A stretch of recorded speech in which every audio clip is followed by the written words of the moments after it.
Sledeči program je financiran strani prijateljev in sodelavcev misionarske skupine Joyce Meyer.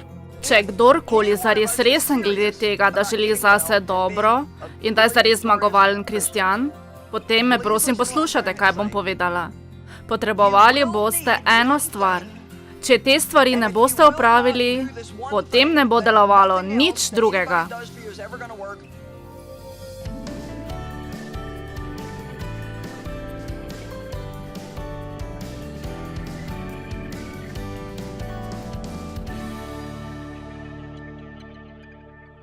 Ena izmed mojih najbolj priljubljenih oznak označaja Boga je v tem, da je vedno pravičen.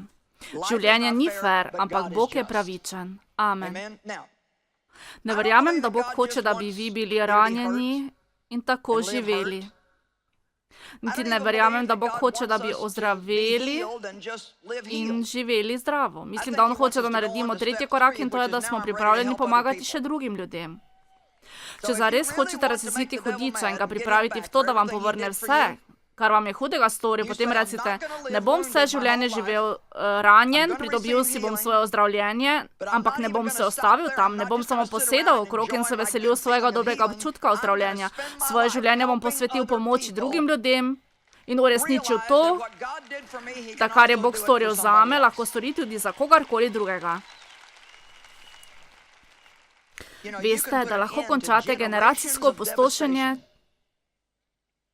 če ste vi tisti, ki bo v svojem življenju prevzel Kristusovo krvno sodstvo in bo rekel, ta nered, ki je name prišel od mojih staršev, tega ne bom posredoval svojim otrokom. Ne posredujte tega naprej. Čustveno nezdravi ljudje so bili ranjeni v svojih dušah in niso nikoli prav ozdravili. Kakšna pot je do ozdravljenja? Napisala sem nekaj korakov. Prvič, verujte, da Bog lahko spremeni v dobro karkoli, kar se vam je zgodilo. To je prva stvar, ki jo morate verjeti. Ni pomembno, kaj se mi je zgodilo, kajti Bog zmore narediti iz tega nekaj dobrega. Če bi jaz bila na vašem mestu, bi živela s to vero vsak dan svojega življenja. Drugič, popolno odpuščanje. Tretjič, prenovite svoj Če so vas zares hudo prizadeli, vam lahko obljubim, da ne veste, kako prav misliti. Oprostite, vendar vi tega pač ne zmorete. Ne poskušam vas užaliti, vendar ne morete. Ne morem vam povedati, koliko ljudi je, ki ljubijo Boga, pa vendar je njihov zmeden. Njihov je smeden in verjamejo vse leži, ki jim jih hudič povedal. Nikoli se ne boš iz tega vzlekel, nič ne bo dobrega iz tega, ti si že uporabljeno blago.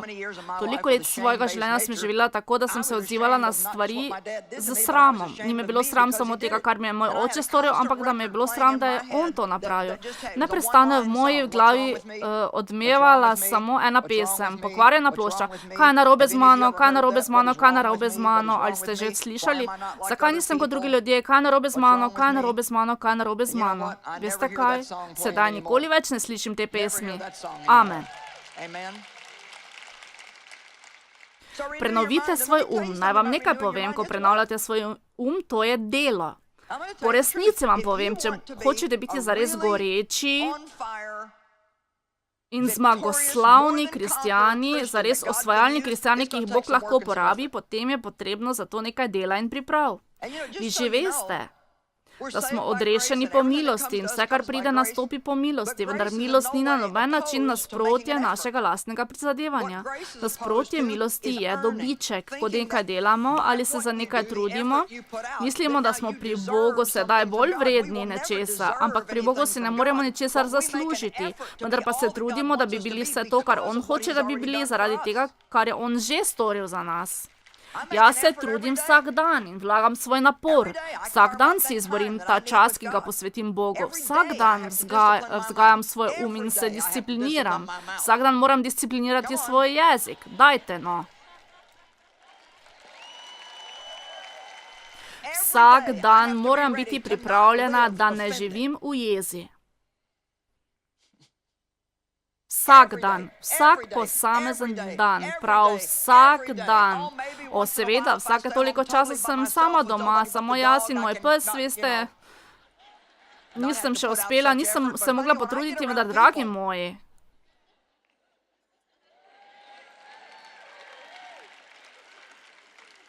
Dobro se razumem z vsakim, če ni nikogar doma. V svojem življenju imam nekaj čudovitih ljudi. Prejmite največje mega doze Božje ljubezni, da boste čustveno zdraveli. Ojoj, naučite se plavati v Božji ljubezni. Bog me ljubi, on me ima rad, Bog me ljubi, zares me ljubi, Bog me ljubi. Poglejte se v ogledalo in si recite, Bog te ljubi. Ne določate svoje vrednosti po tem, kako so ljudje z vami ravnali. Razumite naravo svojih čustev in se naučite, kako jim gospodovati, namesto da ona gospodujejo vam. Samo zato, ker nekaj čutite, še ne pomeni, da morate to storiti. Ali ste sedaj pripravljeni zamenjati pepel za lepoto? Če ste pripravljeni, se odpovejte svojemu pepelu. Pogledali bomo neko besedilo. In tisti, ki me neprestano poslušate, boste mogoče že naveličani poslušati o pohabljenem človeku iz Janezovega evangelija, vendar moj mož David mi je namignil, da če bi lahko še enkrat govorila o pohabljenem človeku. Vesela sem, da grem na Madagaskar. Nisem še bila tam in lahko govorim o pohabljenem človeku, ker še me ni nihče poslušal. In nato bom odšla v Namibijo in bom zopet govorila o njem, kajti on je klasičen primer tega, kjer smo mi sami. Ali je kdo tukaj, ki me nikoli ni slišal govoriti o pohabljenem človeku iz Janezovega evangelija? O, čudovito!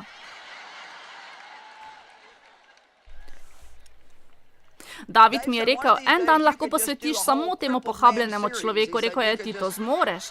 Kaj ti pripovedovala sem mu, ko sem kot pohabljenec tekala za priboljški po McDonald'su. Rekel je, ti imaš lahko pohabljenca v McDonald'su, potem pohabljenca iz Janezovega evangelija, pravzaprav lahko narediš prav paleto predavanj. Jaz vam ne bom govorila sedaj o pohabljencu iz McDonald'sa. Ta zgodba spada v drugi sklop predavanj. Poglejmo Janezov evangelij 5. poglavje. Morali boste poslušati še enkrat, ker niste dojeli zadnjih 12krat, ko sem vam že to povedala. Dam vam na izbiro. Prebrala vam bom samo prvi del. Pogledali bomo samo nekaj vrstic. Tam je bil bazen. Pa poglejmo, kje je bil ta bazen. Bilo je blizu ovčjih vrat, ki se po hebrejsko imenuje Betesda in ima 5 pokritih stebrišč.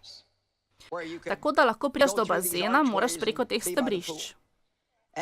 In okrog bazenov je ležalo veliko bolnikov, vseh sort, slepih, hromih in sušičnih. Čakali so na valovanje vode, kajti od časa do časa, enkrat letno je prišel v kopel Gospodov angel in voda je zaplivkala. Kdorkoli je tedaj prvi stopil v vodo, ena oseba, ta je ozdravil. Eni osebi se enkrat letno zgodil čudež. Nažalost, mislim, da mnogi izmed nas to delajo. Vso leto poležavamo in nič ne storimo in smo leni in upamo, da se bomo rešili vseh problemov in ne bo treba ničesar storiti.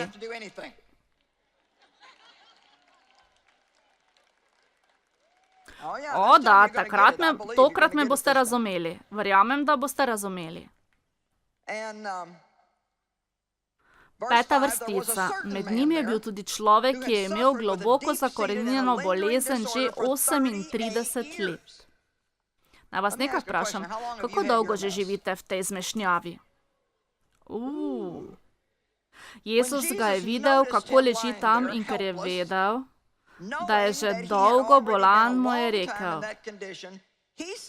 In to mi je zares všeč. Bi rad zares ozdravel? Ali resno misliš, da lahko ozdraviš? Naj se tukaj ustavim za trenutek in vam rečem. Ali ste prišli na to predavanje, da bi me samo videli, kako izgledam, ko nisem na televiziji? Ali pa ste prišli sem zato, ker hočete biti bližje Bogu? A vam lahko nekaj povem? Vedno, ko se preselimo na nekaj boljšega, moramo vedno nekaj pustiti za seboj. Tako vas hočem ponovno vprašati, ali si zares želite spremembe v svojem življenju, ki jo zares potrebujete?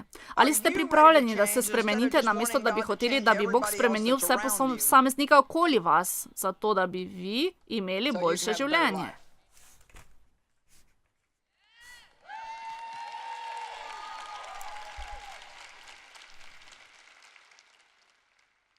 Veste kaj? Če to zares želite, potem vam Bog lahko da lepoto za pepel, olje, veselje namesto žalovanja, ogrinjalo, zahvalnico namesto potrtega duha. Vi lahko postanete Gospodov nasad, drevo pravice, ko vsak dan slavite Boga s svojim življenjem. Če ste zares pripravljeni, da ozdravite. Naj v tem smislu nadaljujem še kakšno minuto. Mogoče 2 minuti. Če je vsak od nas trdno odločen, da bo ozdravel in postane zares kristjan zmagoslavja, potem me prosim poslušajte, kaj vam bom povedala. Potrebovali boste eno stvar. In če ne boste storili te stvari, potem ni nič drugega, kar kdorkoli za vas stori, nič ne bo delovalo. Morali se boste naučiti, kako premišljevati Božjo besedo.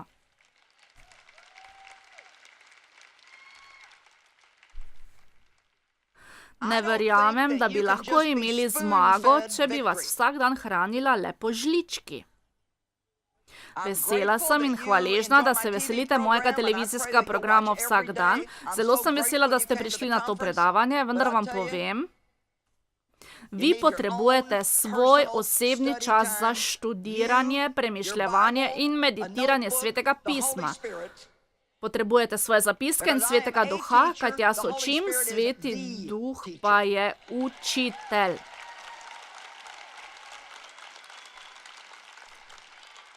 Jaz vam lahko namignem le delček uganke. Vaš duhovnik vam jutri lahko poda drugi delček uganke, pazla, sestavljanke. To je čudovito, vi to potrebujete. Bog daje darove za duhovno službo svojega telesa, da lahko gredo ven in opravijo delo, vendar nič ne bo nadomestilo vašega osebnega časa z Bogom.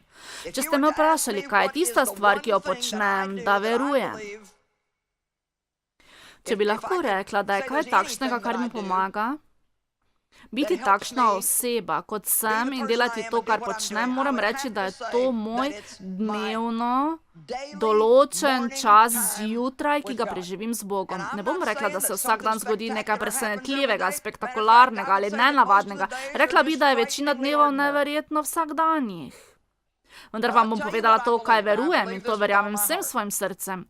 Ne bi rekla, da prinaša razliko to, kar delam v tem času, ampak so stvari, ki poveličujejo Boga, tista stvar, zaradi katere pristopimo k njemu in se mu damo na razpolago. Če tako delamo, tudi izrekamo, nič vrednega ne morem storiti brez tebe.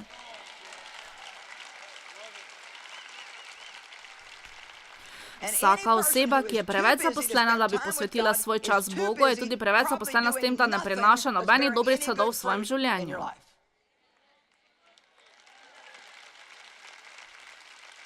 Ne pravim vam tega zato, da bi se kdorkoli čutil nelagodno. To je tisto področje, kjer se bo hudič najbolj bojeval z vami. On kar okameni, če pomisli, da bi vi mogli sami spoznati Boga. Dajte, no, vi ne morete prevzeti vire od nekoga drugega. Vi potrebujete svoj oseben odnos z Bogom, svoje osebno izkustvo z Bogom.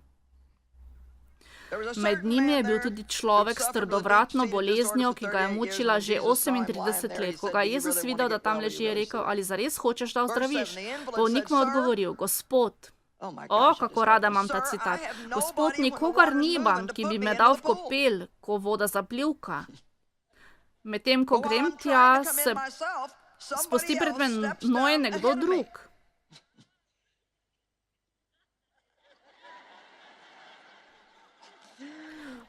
Ja, seveda, Jezus, želim, da bi ozdravil, vendar pa nimam nikogar, ki bi mi pomagal, ki bi me tja prenesel.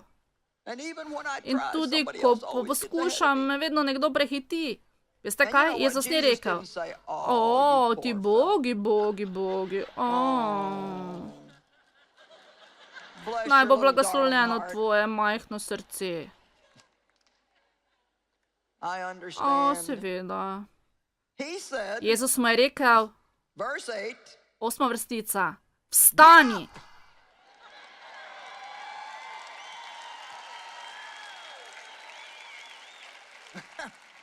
Koliko izmed vas vidi ta klicaj? Vstani! Rada imam ta del. Vstani, vzemi svojo posteljo in hodi. On ni samo rekel, da naj vstane, ampak pospravi svojo navlako, ki so napravil, ko si tu poležaval 38 let.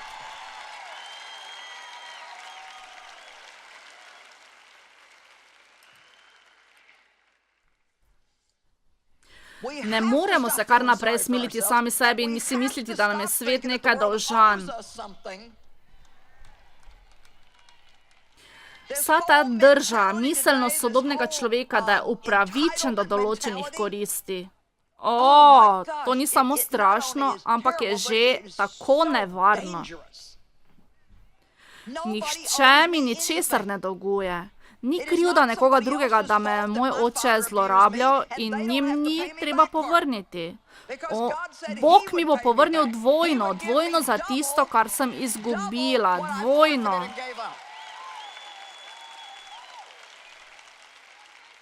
Vendar pa ne bom dobila te dvojne mire, če bom še naprej nadaljevala slabo držo, če se bom smilila sami sebi, če bom mislila, da mi kdo kaj dolguje ali če bom razdražljiva, odpovedati se morate svojemu pepelu. Dajte no.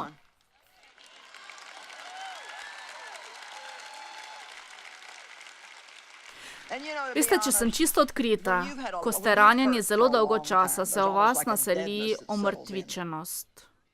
Tega vam ne pravim z veseljem.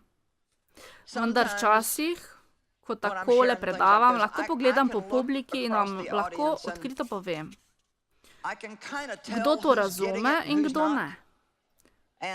Kajti v ljudeh se pojavi iskrica upanja, ko so enkrat povezani.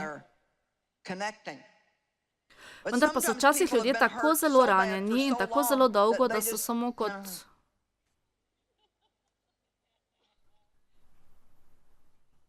Zberite danes svoje upanje.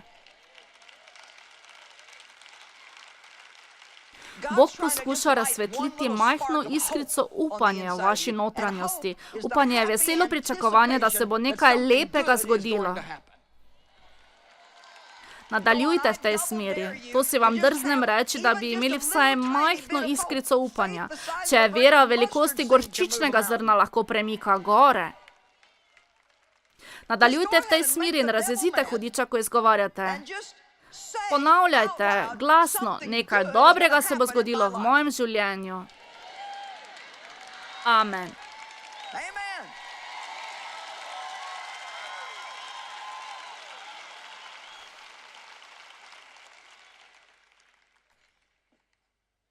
Bog nam je obljubil preobrazbo, ne pa premestitev. Rekli boste, Veste, ko je bil Enok premaščen, kar naenkrat ni bil več tam, ampak je bil pri Bogu. Bog nam ni obljubil česa takšnega, ko pride do duhovne rasti in sprememb v vašem življenju. Enok je bil premeščen, ker je bil tako blizu Bogu, da ni mogel več obstati. Jaz bi si to želela, vendar imam še druge poti, kamor moram iti. Hočem vam povedati, da ne morete priti iz težav, če se ne soočite z njimi. Če ne greste skozi. Ne morete se samo peljati mimo. To ni tako, kot da bi si naročili hrano iz avta. Če hočete izhod iz težav, potem morate iti skozi njih. Vi se ne peljete mimo, ampak se prebijete skozi. Drugo pismo Korinčanom 3:18. Poglejmo vrstico poprej. Gospod je namreč duh, kjer pa je Gospodov duh, tam je svoboda. Svoboda od vezi. Vsi mi, ki z odgrnjenim obrazom.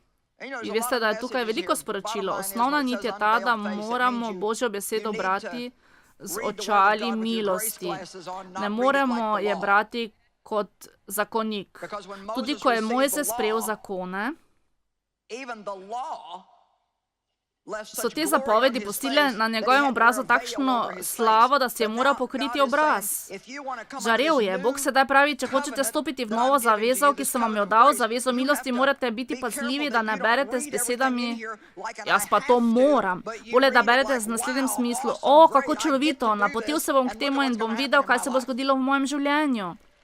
Ni namreč, da molite v tem smislu, da nekaj morate. Ampak vi ste molitev, ni potrebno, da morate dajati, kajti vi se razdajate, ni potrebno, da morate ljubiti ljudi, kajti vi jih želite ljubiti. Ni potrebno odpuščati, kajti vi ste odpuščani. Ni potrebno, da vi blagoslavljate, ampak ne godrnjajte in ne napravite vsega okrog sebe bednega. Vendar vam ni potrebno živeti na ta način, kajti on je prišel in vas osvobodil od nas samih. Za mene pomanjkanje svobode ne more trajati več kot 7 minut, ker je moj mož kupil dirkalni avto, pa čeprav ga nisem hotela. O ja, seveda vas zadnjič ni bilo tukaj, da bi slišali njegovo zgodbo. Ne bom vam se še enkrat pravila. No pa bom. Moj mož David si je kupil nov avto. Česar jaz nisem odobravala. Dajte no, naredimo povzetek. V postelji sem in se pripravljam, da zaspim, udobno mi je in zazvoni telefon. Jaz in Danny, to je najin sin, so pri prodajalcu avtomobilov. Jaz sem nekaj takšnja, kaj pa počneta pri prodajalcu avtomobilov, mislila sem, da igrata golf. On pa, ko so odigrali igro, so se napotila Fordovo prodajalno, tukaj je en avto, ki bi ga zares rad kupil. Veste, se je že kuhalo v moji notranjosti, dolgo sva poročena in že večkrat sva šla skozi te stvari o avtih. Gospe, ki mi sledite, veste, o čem govorim. Mislim, lahko bi vozil isti avto, dokler mu ne odpadajo kolesa. Jaz pa sem rekla, pa saj imaš lep avto. A se ga boš kar znebil? Ne, to je dirkalni avto. David, ti si star 74 let, lepo te prosim. Zakaj potrebuješ dirkalni avto? S glasnim motorjem. Ko čakaš pred semaforjem, je eno samo hrumenje. Ali ne boš gledal nekoliko smešen vsem tem?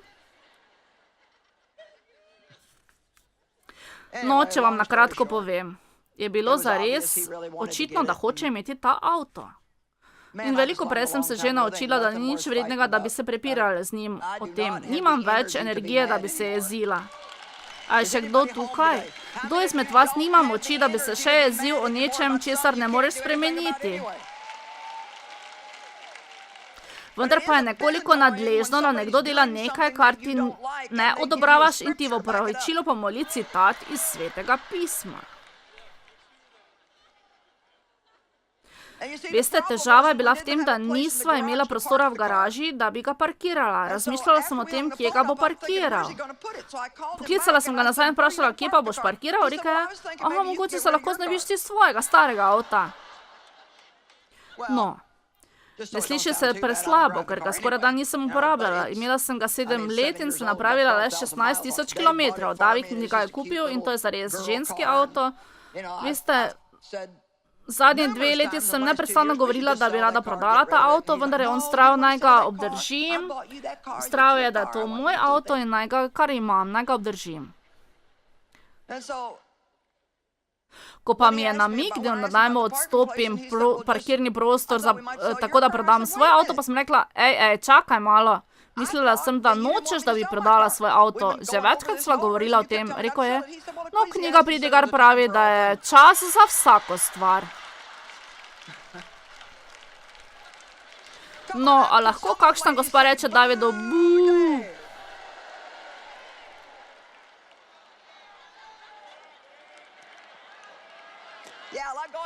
Ja, kar povejte Davidu.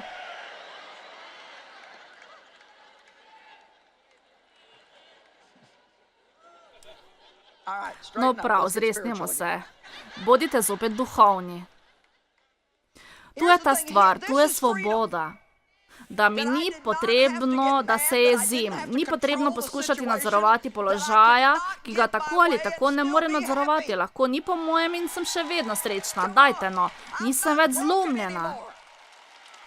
Bog ozdravi zlomljena srca, obveže rane in ozdravi odrgnine. Daje jim lepoto namesto pepela, venec olje veselja namesto žalovanja, slovesna oblačila namesto potrtega duha. On je pravični Bog, ki vam povrne dvojno za vse, kar ste izgubili.